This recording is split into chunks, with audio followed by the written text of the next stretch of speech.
அனைவருக்கும் வணக்கங்க.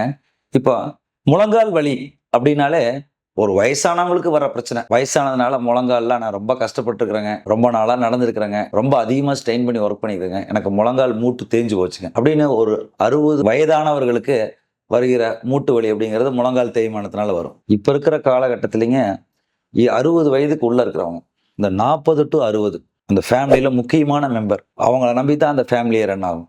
இந்த மாதிரி இருக்கிறவங்களுக்கு முழங்கால் வலி மெயினாக இள வயதில் முழங்கால் வலி எதனால வருங்க? ரொம்ப அதிகமான ஸ்ட்ரெயின் பண்ணால் வரும். இந்த மூட்டு தேய்மானமே இள வயதில் வரும். அதை விட முக்கியமான விஷயம், இந்த வயதானவர்களுக்கு மூட்டு தேய்மானம்னா மாத்திரை மருந்துகளிலிருந்து ஊசி முறைகளிலிருந்து மூட்டு மாற்று அறுவை சிகிச்சை வரைக்கும் சுலபமாக அவங்களோட தீர்வை நம்ம கொடுக்க முடியும். ஆனால் இள வயது முழங்காலில் தேய்மானமாகி ஜவ்வு கிழிந்தா அவங்கள நம்ம முற்றிலுமாக குணப்படுத்துறதுல மிகப்பெரிய சிரமம் இருக்குதுங்க. இது ஏன் இவங்களுக்கு இந்த மாதிரி மூட்டு தேய்மானம் வருது? அதை தவிர்ப்பதற்கு என்ன செய்வது? சிம்பிளான முறைகளில் எப்படி நம்ம சரி செய்து கொள்வது? அதற்கு முன்னாடி அதை முறையாக எப்படி கண்டறிவது? அதற்கான காணொளி தாங்க இது. சின்ன வயசுல முழங்கால் மூட்டு தேஞ்சு போச்சு, என்ன டாக்டர் எனக்கு இந்த வயசுலயே மூட்டு தேஞ்சு போச்சு இப்படின்னு நிறைய பேர் எங்கிட்ட கேட்குற கேள்விக்கு உண்டான காணொலிங்க இது. இப்போ இள வயதுல முழங்காலோட குருத்தெலும்பா இருக்கட்டும், ஜவ்வா இருக்கட்டும் நல்லா ஸ்ட்ராங்கா இருக்கும். இந்த மாதிரி பிரச்சனைகள் முழங்கால் வலின்னு போறப்பே நம்ம ஆர்த்தோ டாக்டர்கிட்ட கொண்டு காமிக்கிறோம். அவங்க முதல்ல என்ன எடுக்கிறாங்க? ஃபர்ஸ்ட் டெஸ்ட் பண்ணி பார்த்துட்டு எக்ஸ்ரே எடுப்பாங்க. எக்ஸ்ரேல என்ன தெரியும்னா, இந்த 2 எலும்பும் இந்த இடையில ஒரு கேப், சந்து மாதிரி தெரியும். இந்த சந்து தான் நம்ம என்னன்னு சொல்றோம், ஜாயிண்ட் ஸ்பேஸ்.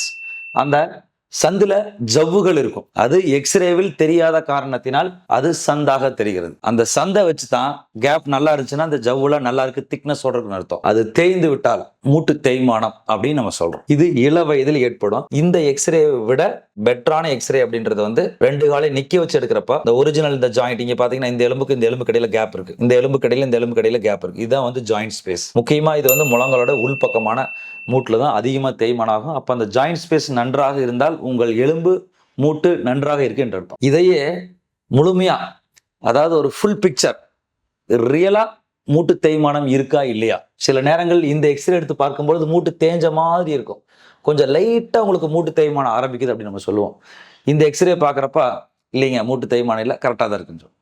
இன்னும் அதை உறுதிப்படுத்தணும்னா உண்மையா இந்த பிரச்சனை இருக்குதா இல்லையா அப்படின்னு கண்டறியணும். இதை சரி செய்ய வேண்டுமா, சரி செய்ய முடியாதா? மாத்திரை மருந்துகளை சரி செய்ய முடியுமா, இல்லை ஏதாவது அறுவை சிகிச்சை தேவைப்படுமா அப்படிங்கிறதுக்கு நம்ம எடுக்க வேண்டிய ஸ்கேன் பார்த்தீங்கன்னா முழு கால் எக்ஸ்ரே. அது என்ன முழு கால்? கால் அப்படின்னாவே முழங்கால் தான். ஆனா முழு கால் எங்க இருக்குது? இடுப்புல இருந்து ஆரம்பிச்சு பாதங்கால் வரைக்கும், உச்சி முதல் பாதம் வரை நம்ம சொல்றோம். அதே மாதிரி காலை பொறுத்தளவுக்கு இடுப்பு முதல் பாதம் வரை. ஏன் அதை சொல்றேன்னா, இடுப்பு ஹிப், நீ, ஆங்கிள். இடுப்பு, முழங்கால், பாதங்கால். ஹிப், நீ, ஆங்கிள். ஸோ இந்த 3 ஒரே ஃபிலிம்ல தெரிய வேண்டிய ஒரே எக்ஸ்போஷர்ல நம்மளுக்கு கிடைக்கணும். அப்போ நம்மளோட அலைன்மெண்ட் அப்படின்னு நம்ம சொல்றோம். நம்ம நடக்கும் பொழுது இது 3 இந்த இடுப்பு சென்டர்ல இருந்து பாதங்கால் சென்டருக்கு கோடு போடும் பொழுது அந்த கோடு முழங்காலோட சென்டர்ல கிராஸ் ஆகும். உள்ள கிராஸ் ஆனாலோ வெளியே கிராஸ் ஆனாலோ அது தவறுதல் என்று அர்த்தம். அப்படி இருக்கும் பொழுது மூட்டு தேய்மானம் மிக விரைவில் நடக்கும். ஸோ இதைத்தான் நம்ம ஹிப் நீ ஆங்கிள் ஆக்சிஸ் சொல்றோம். இது ஏன் இவ்வளவு முக்கியம் டாக்டர் அப்படின்னு சொல்றீங்கன்னு கேட்டீங்கன்னா, இப்போ இருக்கிற காலகட்டத்தில் முழங்கால்ல நிறைய ஜவுள் அடிபடுது, நிறைய அலோபதி இல்லாம மாற்று வைத்தியங்கள் நிறைய இருக்குது. அதை பத்தி தவறுதலாக சொல்லவில்லை. இதை போய் ப்ராப்ளம்னு நம்ம டாக்டர் போய் பார்க்குறோம், ஸ்கேன் எடுக்கிறோம், ஜவ்வு கிழிஞ்சிருக்குன்னு வருது. டாக்டர் என்ன சொல்றாரு? இது ஜவ்வு அதிகமா கிழிந்திருக்கிறது, இதுக்கு நுண்துளை சிகிச்சை செய்தீங்கன்னா மூட்டு நாளைக்கு தேய்மானம் ஆகாதுன்னு சொல்றாங்க. எதுக்குங்க இந்த வயசுல போய் ஆப்ரேஷன்? அப்படியே கூடிடாதுங்களா அப்படின்னு நம்ம சில நேரம் நினைக்கிறோம். நான் ஆல்ரெடி நிறைய பதிவுகள் போட்டிருக்கேன்.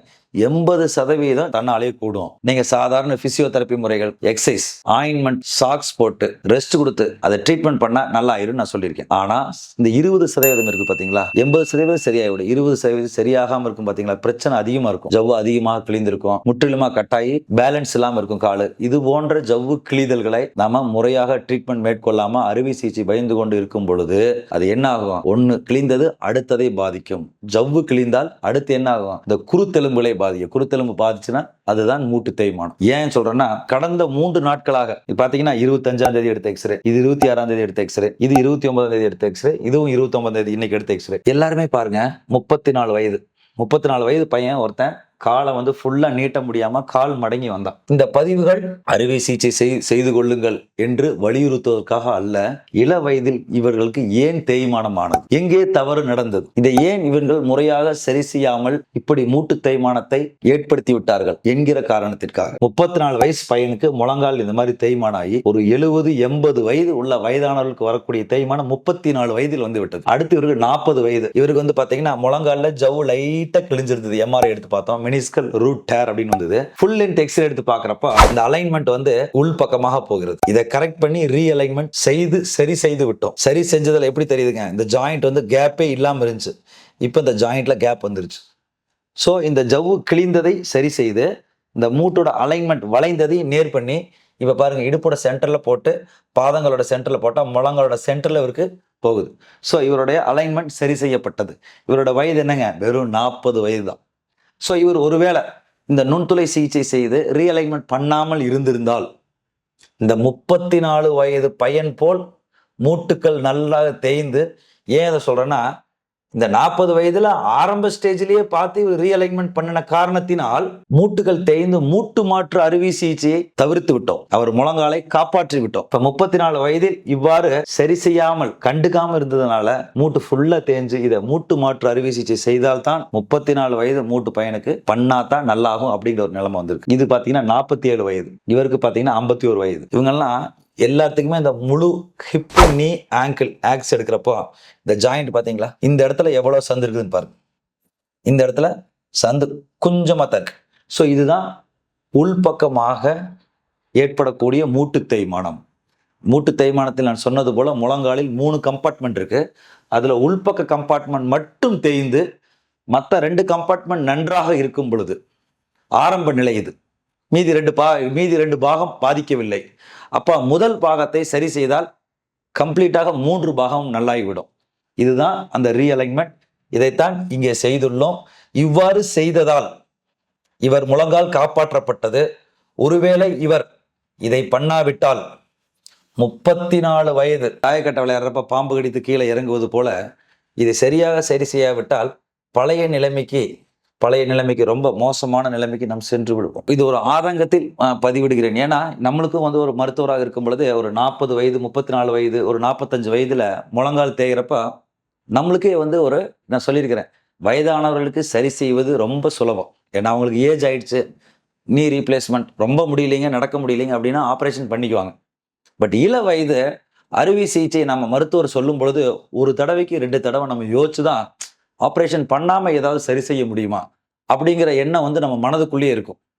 எப்படியாவது சிம்பிளான பிசியோதெரப்பிலையோ பிஆர்பி இன்ஜெக்ஷன்லையோ எக்ஸசைஸ் மூலமாகவோ ரீஹாபிலிட்டேஷன் மூலமாகவோ சதையை ஸ்ட்ரென்த் பண்ணி மூலமாகவோ நம்ம சரி செய்யலாம்னு நினைப்போம். ஆனால் சரி செய்ய முடியாத அலைன்மெண்ட் மாற்றம் ஏற்படும் பொழுது இதை ரீஅலைன்மெண்ட் பண்ணி சரி செய்து கொள்ள வேண்டும். இந்த பதிவு இள வயதினருக்கான மூட்டு தேய்மானம் ஏன் வருகிறது, இதை அறுவை சிகிச்சைக்கு பயந்து கொண்டு சிம்பிளான வழிமுறைகளில் செல்வதனால் அந்த மூட்டுக்கள் என்ன இருக்குங்க, உள்ள ஜவ்வு கிழிகிறது. இந்த இடத்துல மெனிஸ்கஸ் இருக்கும், இதான் உள்பக்கம் மூட்டு மெனிஸ்கஸ் இருக்கும். இவருக்கு வந்து பார்த்தீங்கன்னா இந்த இடத்துல கோடு வந்து சென்டரில் போத தள்ளி உள்ள போகுது. இப்போ இந்த இடத்துல ஒரு புண்ணு மாதிரி இருக்கும், ஜவ்வு கிழிஞ்சிருக்கும். இது டேமேஜ் ஆகி கார்டிலேஜை டேமேஜ் பண்ணுது. அப்போ மூட்டு தேய்மானம் ஆகிறது. இது ஆரம்ப நிலை தான். இதை முறையாக இந்த ரீஅலைன்மெண்ட் பண்ணி சரி செஞ்சிட்டோம்னா இந்த மாதிரி புண்ணா இருக்குது பார்த்தீங்களா, இந்த புண் ஓரிரு மாதங்களில் அதிகபட்சம் 6 மாதத்துல இந்த சொத்தையா இருக்கிற புண்ணு பார்த்தீங்களா, இது அப்படியே வெள்ளையா மாறி இதுதான் வந்து அந்த மூட்டு. நார்மலா மூட்டுல ஹைலைன் கார்டிலேஜ் இருக்கும், இந்த சொத்தையான பகுதியில் ஃபைப்ரஸ் கார்டிலேஜ் டெவலப் ஆயிடும். ஃபைப்ரஸ் கார்டிலேஜ்னா கிட்டத்தட்ட அந்த வலுவலுன்னு இருக்கிற பகுதியாக மாறிவிடும். அந்த வலுவலுன்னு பகுதியாக இருக்கிறப்ப என்ன ஆகுதுங்க, வலி கம்ப்ளீட்டாக குறைந்து விடும். இது ஆரம்ப நிலையில் சரி செஞ்சிட்டோம்னா நம்ம சிம்பிளா, நான் வந்து நிறைய பதிவுகள் இந்த ரீஅலைன்மெண்ட் பற்றி போட்டாலும் இந்த பதிவு எதனாலனா இந்த 2-3 நாளில் மட்டும் 40-45 வயதுக்குள்ள இருக்கிறவங்களோட மூட்டு தேய்மானங்கள் வந்து பார்த்தீங்கன்னா அதிகமாகிறது. இதை வந்து நம்ம பார்க்கும் பொழுது ஒரு சமூக பார்வையுடன் பார்க்கும் பொழுது இதை வந்து தவிர்க்கப்பட வேண்டும். இதை எப்படி தவிர்த்துக்கலாம் அப்படின்னு கேட்டீங்கன்னா, அவங்களுக்கு எப்பாவது ஒரு 5 வருஷத்துக்கு முன்னாடியோ 10 வருஷத்துக்கு முன்னாடியோ ஜவுள் அடிபட்டிருக்கும். அதற்கு முறையாக சிகிச்சை மேற்கொள்ளாமல் ஒரு எம்ஆர்ஐ கூட எடுத்திருப்பாங்க. டாக்டர் ஆப்ரேஷன் கூட சொல்லியிருந்துக்கலாம், நுண்துளை சிகிச்சை தான்ப்பா, சிம்பிளான சர்ஜரின்னு சொல்லியிருக்கலாம். இவங்க அதுக்கு பயந்து கொண்டு எனக்கு எப்போ தானே பிரச்சனை வருது, லைட்டாக தானே வலிக்குதுன்னு நினச்சி சிம்பிளான வழிமுறைகளோ, எண்ணெய் கட்டுகளோ, இல்லை வெறும் ஃபிசியோதெரப்பி முறைகளோ, ஸ்ட்ரென்தனிங் எக்ஸசைஸ்களோ பண்ணி சமாளித்து, எனக்கு ரொம்ப ரொம்ப ஸ்ட்ரெயின் பண்ணுறது இல்லைங்க டாக்டர், சின்ன வேலை தான் செய்கிறேங்க, நான் ஹார்ட் ஒர்க் பண்ணுறதே இல்லைங்க அப்படின்னு நினச்சக்கூடாது. ஹார்ட் ஒர்க் பண்ணுறதுக்காக நம்மளுக்கு முழங்கால் கிடையாது. நார்மலான சாஃப்டான ஒர்க் பண்ணுறதுக்கும் நம்மளுக்கு முழங்கால் தேவை, அன்றாட வேலைகளை செய்வதற்கு நம்ம முழங்கால் தேவை.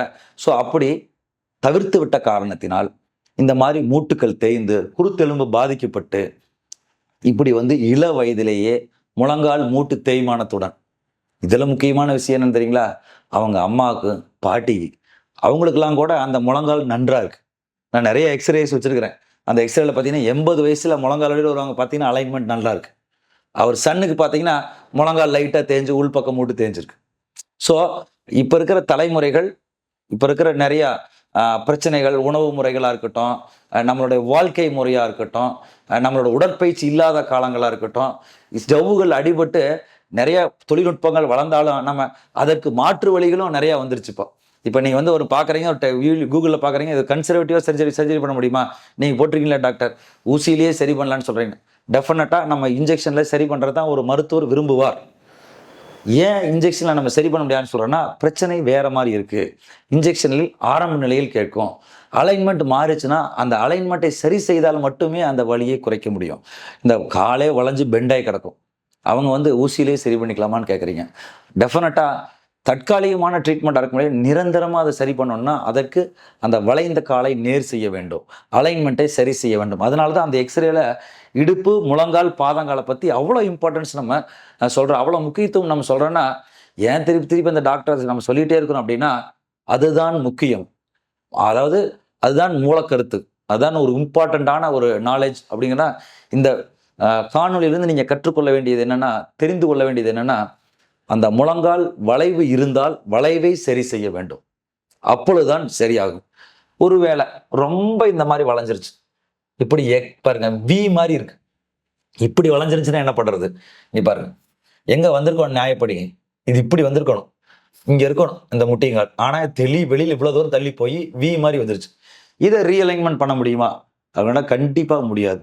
அதாவது 20 டிகிரிக்கு மேல வளைந்து விட்டதுன்னா இதற்கு மூட்டு மாற்று அறுவை சிகிச்சை, மூட்டு மாற்று ஆபரேஷன் பண்றோம். மூட்டு மாற்று அறுவை சிகிச்சை செய்தால் இடுப்பு, முழங்கால், பாதங்கால், இப்ப மூட்டு மாற்று அறுவை சிகிச்சை பண்ணியாச்சு. இப்போ அவருக்கு கால் இப்படி வளைஞ்சிருக்கு, பண்ணதுக்கு அப்புறம் பாருங்க நேர்கோடாகி விட்டது. மூட்டு மாற்று அறுவை சிகிச்சை 60 வயதுக்கு மேல கண்டிப்பாக மிகச்சிறந்த வைத்தியம், பண்ணி ஓரிரு நாட்கள்லேயே நடக்கலாம். கண்டிப்பாக மூட்டு மாற்று அறுவை சிகிச்சையில் ஒரு சில காம்ப்ளிகேஷன்ஸ் இருக்கு, ஆனா அதை மூட்டு மாற்று அறுவை சிகிச்சையை தவிர்த்து விட்டு வேறு வைத்தியத்துக்கு போனோம்னா அதுல காம்ப்ளிகேஷனும் இருக்கு, இம்ப்ரூவ்மெண்ட்டும் இருக்காது. நம்மளுக்கு அதனால பிரயோஜனமும் இல்லை, அதனால வர்ற பாதிப்புகள் அதிகம். இதுல பாதிப்புகள் குறைவாக உள்ளது. அது இப்ப இருக்கிற தொழில்நுட்பத்துல அந்த பாதிப்புகளை நம்ம ஈஸியா தவிர்க்கலாம். அப்படி அது வந்தாலும் அதை நம்ம தீர்க்க முடியும், சரி செய்ய முடியும். ஸோ ஆப்ரேஷன் 60 வயதிற்கு மேல் மூட்டு தேய்ந்து வளைந்து விட்டால் மூட்டு மாற்று அறுவை சிகிச்சை மிகச்சிறந்த வைத்தியம். வலி மிகவும் குறைவாக இருந்தால் இன்ஜெக்ஷன் போட்டு நீங்க சமாளிச்சுக்கலாம். பட் வலி நடக்கவே முடியலைங்க டாக்டர், என்னால் ரெகுலர் வேலையும் கூட செய்ய முடியலைங்க, நைட்டு தூங்குறப்ப பிறண்டு கூட படுக்க முடியலன்னா பயந்து கொள்ள வேண்டாம். மூட்டு மாற்று அறுவை சிகிச்சை செய்து ஆரோக்கியமாக இருங்கள்.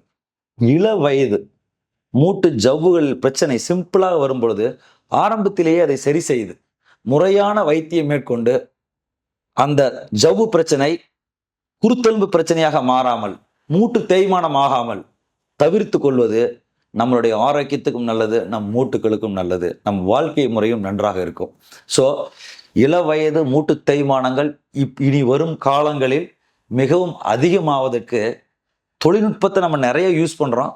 அந்த தொழில்நுட்பங்கள்ல பார்த்துட்டு இதுக்கு ஆல்டர்னேட் ட்ரீட்மெண்ட் அது இருக்கு, இதுக்கு ஆல்டர்னேட் ட்ரீட்மெண்ட் அது இருக்குன்னு நம்ம நினைச்சிட்டு போறவே கூடாது. என்னதான் தொழில்நுட்பங்கள் நிறைய வந்தாலும் அந்த பண்ணுகிற ப்ரொசீஜர், இப்போ ரீஅலைன்மெண்ட் பண்ணுவதில் நிறைய மாற்றங்கள் ஏற்பட்டு விட்டது. அந்த மாதிரி அதனுடைய மூலக்கருத்து நான் சொன்னேன் பார்த்தீங்களா, அலைன்மெண்ட் வளைந்தால் நேர் செய்ய வேண்டும். அதை அட்வான்ஸ்டு டெக்னாலஜியில் நம்ம பண்ணி குயிக்காக ரெக்கவரி ஆகலாம். முதல்ல 6 வாரங்கள் கழித்து தான் நடக்க முடியும், இப்போலாம் ஓரிரு வாரங்கள்லேயே நம்ம ரீஅலைன்மெண்ட் பண்ணிட்டு நடக்கலாம். இது நம்ம தொழில்நுட்பத்தில் கிடைத்த மாற்றம். ஆனால் அந்த ரீஅலைன்மெண்ட்டே பண்ணாமல் ஊசி முறையில் பண்ணிக்கலாம் அப்படின்னு நினைக்கிற அளவுக்கு தொழில்நுட்பம் நம்ம நினைக்கிற அளவுக்கு கிடையாது. ஸோ ஊசிங்கிறது ஒரு மாய மந்திரம் இல்லை. அலைன்மெண்ட் வளைந்தால் சரி செய்து விட்டு அதோட சேர்ந்து பிஆர்பி போடலாம். ஆனால் அலைன்மெண்ட் வளைந்த காலை வெறும் பிஆர்பியில் மட்டும் சரி செய்ய முடியாது. இதை திருப்ப நான் ஏன் சொல்கிறேன்னா, நிறைய பேர் நம்மளோட வீடியோ பார்த்துட்டு நீங்கள் ஆப்ரேஷன் இல்லாமல் ஊசியிலே சரி பண்ணுறேன்னு சொல்கிறீங்கன்னு கேட்குறீங்க. கண்டிப்பாக இது நிதர்சனமான உண்மை. அலைன்மெண்ட் மாறி இருந்தால் அதை சரி செய்ய வேண்டும். அலைன்மெண்ட் நன்றாக இருந்தால் ஊசி கேட்கும். அந்த அலைன்மெண்ட் மாறி வளைந்த கால் 60 வயதிற்குள்ள இருந்தால் ரீஅலைன்மெண்ட் நல்லா பண்ணிக்கலாம், ஒன்றும் பிரச்சனை இருக்காது. மூட்டை மாற்றாமல் மூட்டு மாற்று அறுவை சிகிச்சைக்கு முழங்கால் மறுசீரமைப்பு அறுவை சிகிச்சை என்று சொல்கிறோம். 60 வயதுக்கு மேலே ரொம்ப வளைந்து இது மாதிரி வி மாதிரி பெண்ட் ஆகும் பொழுது கண்டிப்பாக மூட்டு மாற்று அறுவை சிகிச்சை மிகச்சிறந்த ஒரு வரப்பிரசாதமான அறுவை சிகிச்சை. இப்போ வரும் காலங்களில் முழங்கால் அறுவை சிகிச்சை செய்து ஓரிரு நாட்களே நல்லா நடக்கலாம்.